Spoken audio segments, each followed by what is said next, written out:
Assalamualaikum warahmatullahi ta'ala wabarakatuh. Alhamdulillah wa syukurulillah wa salatu wassalamu ala rasulillah wa ala alihi wa sahbihi wa man wala. Rabbi shrahli sadri wa sirri amri wa hlul 'uqdatam min lisani yafqahu qawli. Subhanaka la ilma lana illa ma 'allamtana innaka antal alimul hakim. La haula wala quwata illa billahil aliyil azim. Tuan-tuan, puan-puan, sahabat-sahabat yang dikasihi sekalian, alhamdulillah syukur kita dapat meneruskan program ilmu ini. Ya, pada segmen-segmen yang lalu saya telah berbicara begitu panjang, begitu terperinci tentang syarat ibadah yang pertama, iaitu niat yang ikhlas. Pada kali ini saya ingin berkongsi tentang syarat ibadah yang kedua. Satu perkara itu boleh jadi ibadah apabila menempuh syarat yang kedua ini. Syarat kedua ini ialah patuh syariah. Maksudnya perbuatan ataupun kerja buat itu dibenarkan oleh syariat. Dalam Islam syariatnya ada 5 saja. Yang pertama yang wajib ataupun yang halal, yang kedua yang haram, yang ketiga yang sunat, yang keempat yang makruh, dan yang kelima yang harus. Jadi sekiranya perbuatan yang kita nak laksanakan itu ataupun perbuatan yang kita nak lakukan itu suatu yang halal, suatu yang harus ataupun suatu yang sunat, teruskan, insya-Allah telah mematuhi syarat yang kedua. Tetapi sekiranya kita lihat perbuatan itu bertentangan dengan syariat ataupun yang syariat kata ini haram, tidak boleh dilaksanakan, maka kita tinggalkan. Bagaimana kita niat baik sekalipun, tetapi apabila kita melakukan perbuatan yang haram, maka tidak akan jadi ibadah. Manakala yang makruh itu seboleh-bolehnya kita jauhkan. Baik, justru saya ingin mengingatkan diri saya dan juga sahabat-sahabat yang dikasihi sekalian bahawa niat saja tidak mencukupi suatu perkara itu untuk jadi ibadah. Selalu kita terdengar niat saya dalam melaksanakan kerja ini baik, hasilnya saya gunakan ke arah kebaikan, menyara hidup keluarga saya, menyara membantu orang lain. Jadi itu saja. Kalau itu saja belum mematuhi syariat, artinya belum boleh dikatakan perbuatan itu jadi ibadah. Lebih-lebih lagi kalau kita lihat kerja itu ada berkaitan dengan soal-soal yang berkaitan dengan judi. Contoh, kita bekerja di tempat yang memang bisnesnya ataupun perniagaannya ada unsur judi, ataupun kita bekerja di tempat yang ada penghasilan arak, walaupun kita tidak meminumnya tetapi kita terlibat. Begitu juga dalam pekerjaan yang melibatkan pendedahan aurat misal kata, ataupun pergaulan bebas, ataupun perkara-perkara yang ada unsur-unsur yang samar, kita tak tahu sama ada ia halal ataupun tidak. Maka bila ada sesuatu yang bersifat gharar ataupun samar, maka sayugianya kita tinggalkan. Sebab tu kalau dulu saya masih ingat lagi, kalau semasa saya di zaman yang sebelum ni lah 70-an, 80-an, 70-an khususnya, selalu kita terdengar tentang istilah loteri kebajikan masyarakat. Ambil loteri, yang mana hasil daripada loteri itu digunakan untuk kebajikan. Sebab tu dikatakan loteri kebajikan masyarakat. Kalau itu tidak jadi kebajikan, kerana loteri itu adalah sesuatu yang terlibat dalam unsur judi ataupun yang tidak jelas. Begitu juga kalau kita tengok dalam program-program yang dulu dikenali sebagai malam amal, ada pertunjukan yang mana pertunjukan ini ada dana yang dikutip. Daripada dana yang dikutip ini digunakan untuk membantu orang miskin, mangsa banjir. Jadi digunakan istilah malam amal. Tetapi kalau kita perincikan, malam amal ni ada unsur-unsur pergaulan bebas, ada unsur pendedahan aurat, ataupun ada unsur-unsur yang berkaitan dengan perbuatan-perbuatan yang mendekati zina.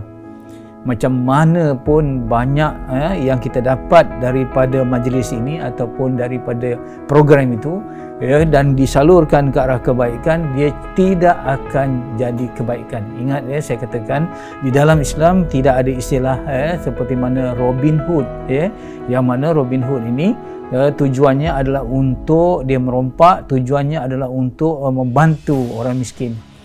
Walaupun niatnya baik, tetapi perbuatannya merompak itu tidak diiktiraf oleh syariat, tidak diterima oleh Islam. Maka kita jangan juga terjebak dengan pahaman-pahaman yang begitu. Jadi sebab itu kita kena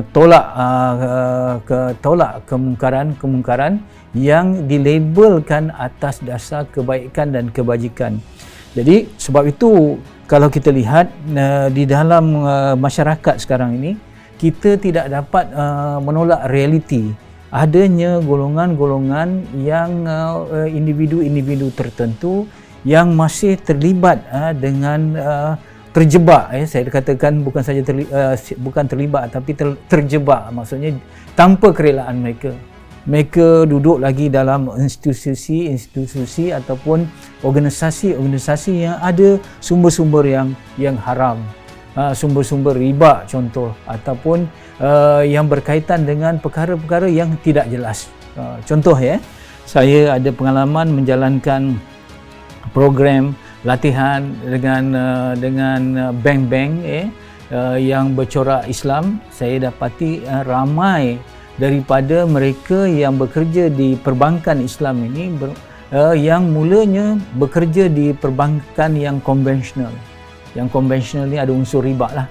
Jadi mereka membuat pengakuan bahawa mereka sudah lama bekerja dalam bank yang berunsur riba, dan mereka sebenarnya tidak rela, tidak redha dengan bekerja macam tu.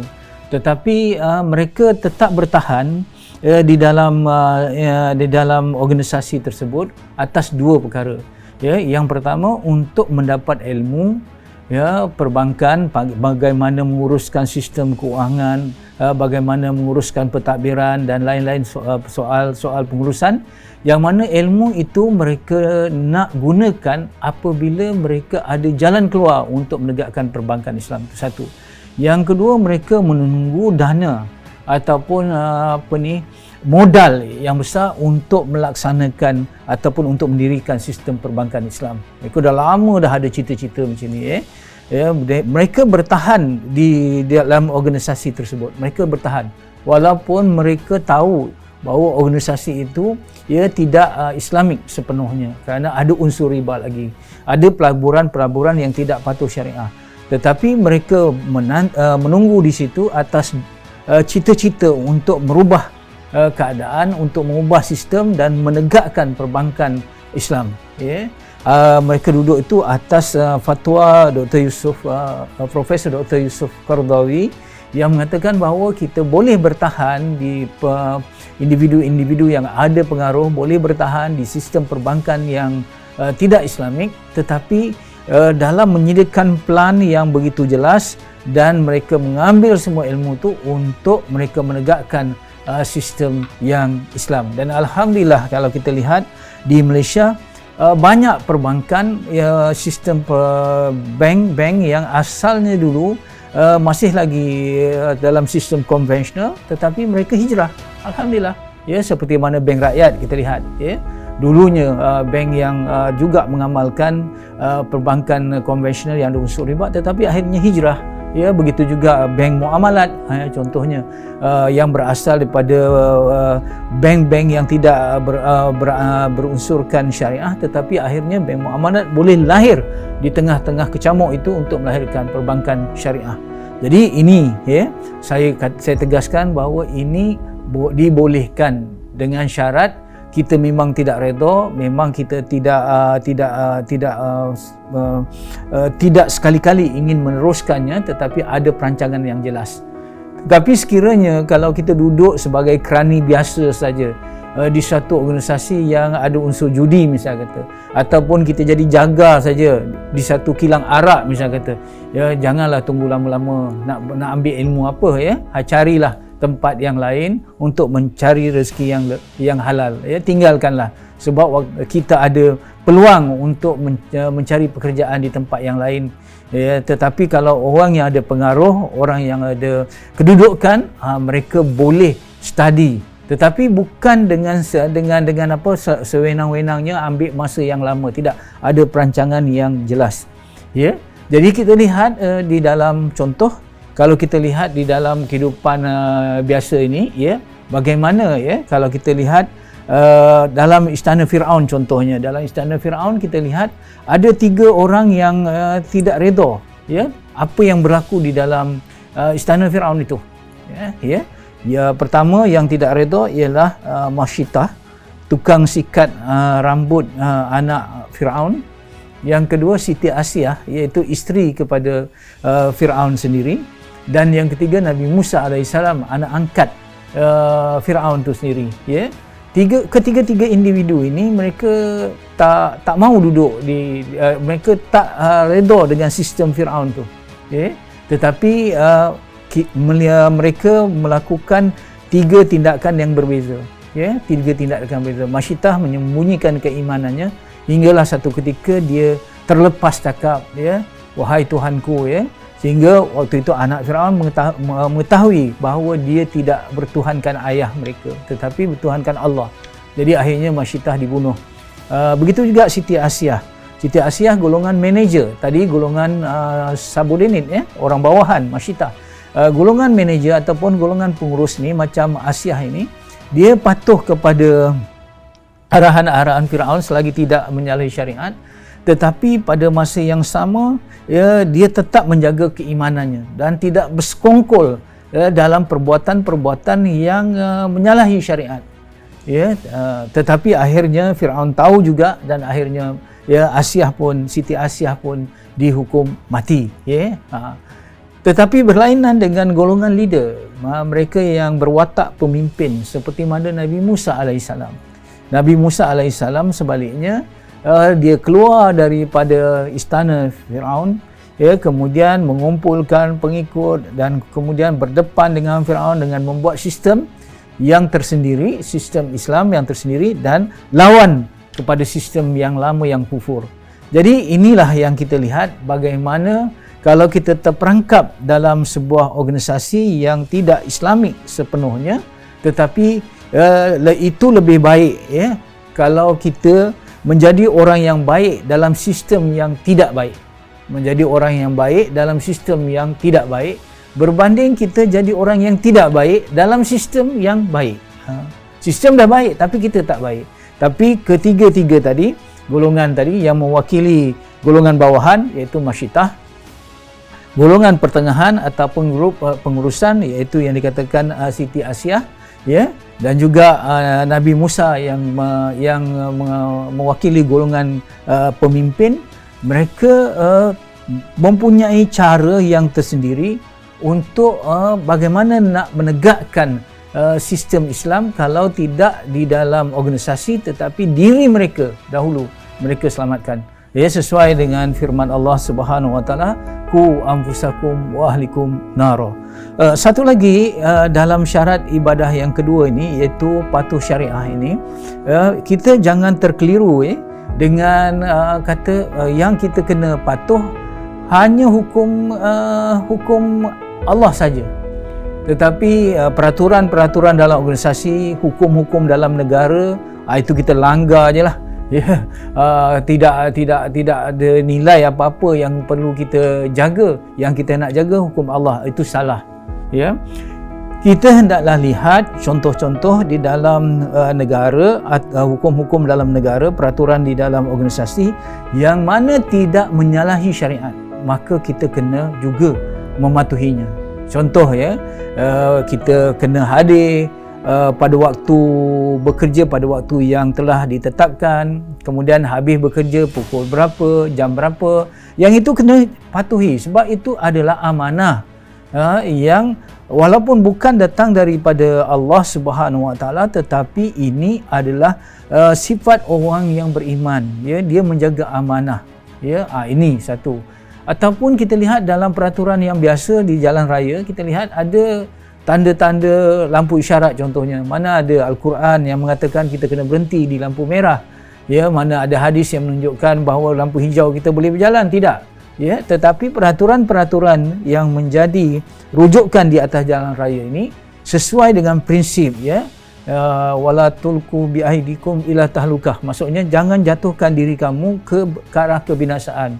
Bayangkan kalau kita main redah je, lampu merah pun kita redah, ya, kerana ini bukan peraturan Allah, maka kita akan melanggar orang ataupun orang akan langgar kita, berlaku kemalangan yang ini akan menyebabkan nyawa ataupun keselamatan kita terjejas, dan ini ditentang oleh Islam, ya. Jadi sebab itu kita mematuhi peraturan-peraturan dan undang-undang jalan raya ini, ya, yang mana undang-undang ini selaras dengan prinsip ajaran Islam, maka kita kena jaga. Begitu juga peraturan di dalam organisasi kita, soalnya penetapan masa ataupun yang melibatkan contoh, ya, di dalam negara. Kalau kita nak berniaga contoh, ya, kalau kita nak berniaga, jangan kita berniaga barang-barang yang sudah, misal kata yang sudah diisytiharkan dalam keadaan yang ini mesti dapat lesen contoh. Ya, nak jual beras, kita tak boleh jual beras haram, jual beras yang seludup. Ya, kata-kata ini beras, ya, ini halal. Beras seludup ke, beras yang ada lesen ke, sama-sama beras lah, memang halal. Tetapi kalau kita lihat, kalaulah kita beras seludup ini, ya, dibiarkan berleluasa dan kita sebagai peniaga pun ambil beras seludup untuk kita niagakan, maka sistem di dalam masyarakat akan rosak. Sistem dalam masyarakat akan rosak. Begitu juga kita berniaga jenama-jenama pakaian yang apa saya kata palagiat ataupun yang kita tidak minta izin daripada right dia, orang yang mempunyai hak. Misal kata sekarang ni pun ada di dalam, telah jadi viral, ya, orang-orang yang ada nama dia punya produk itu ditiru oleh orang lain, ya, kemudian dikatakan produk ini daripada dia dan dijual. Oh subhanallah, ini adalah satu penipuan, ya, yang mana penipuan ini, ya, tidak dibenarkan oleh syariat, ya. Jadi insya-Allah bukan sahaja kita tidak boleh menjual barang-barang yang haram seperti arak ataupun khidmat-khidmat yang ada unsur judi dan sebagainya, tetapi perkara-perkara yang halal, tetapi ya sekiranya, ya, perkara-perkara yang halal, produk-produk yang halal, sekiranya mengambil hak orang lain, ya, sekiranya kita dengan produk itu insya-Allah kita contohnya selalu yang sebut ni apa, copyright ni, ya. Kita jual CD yang haram dulu, ya, ataupun kita buat perkara-perkara yang cetak rompak dan sebagainya, buku kadang-kadang dicetak rompak dan sebagainya, kita kata ini tidak ada dalam syariat. Ia ada dalam syariat, iaitu apabila kita mengambil hak orang lain. Jadi saya kira syarat yang kedua ini, patuh syariah ini, mestilah kita jaga sungguh-sungguh. Dan insya-Allah sebagai reflectionnya hari ini, ya, kali ini ialah cuba kita semak balik perbuatan-perbuatan kerja-kerja buat kita, sama ada yang terlibat dalam bisnes ke, sama ada yang terlibat di dalam di sektor kerajaan ke ataupun sebagainya. Ada tak perkara-perkara yang kita buat, perbuatan-perbuatan itu yang melanggar syariat? Kalau melanggar syariat, bagaimana baik sekalipun niat kita, maka niat itu bukanlah, ya, boleh menghalalkan apa saja yang kita laksanakan. Ingat, Islam tidak berpegang kepada prinsip Machiavelli, iaitu tujuan menghalalkan cara ataupun matlamat menghalalkan cara.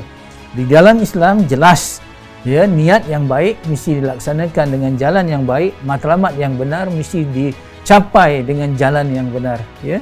Insya-Allah, mudah-mudahan apabila kita mematuhi syariah kerana Allah Subhanahu Wa Taala, maka Allah Subhanahu Wa Taala akan jaga, ya, apa yang kita buat tu.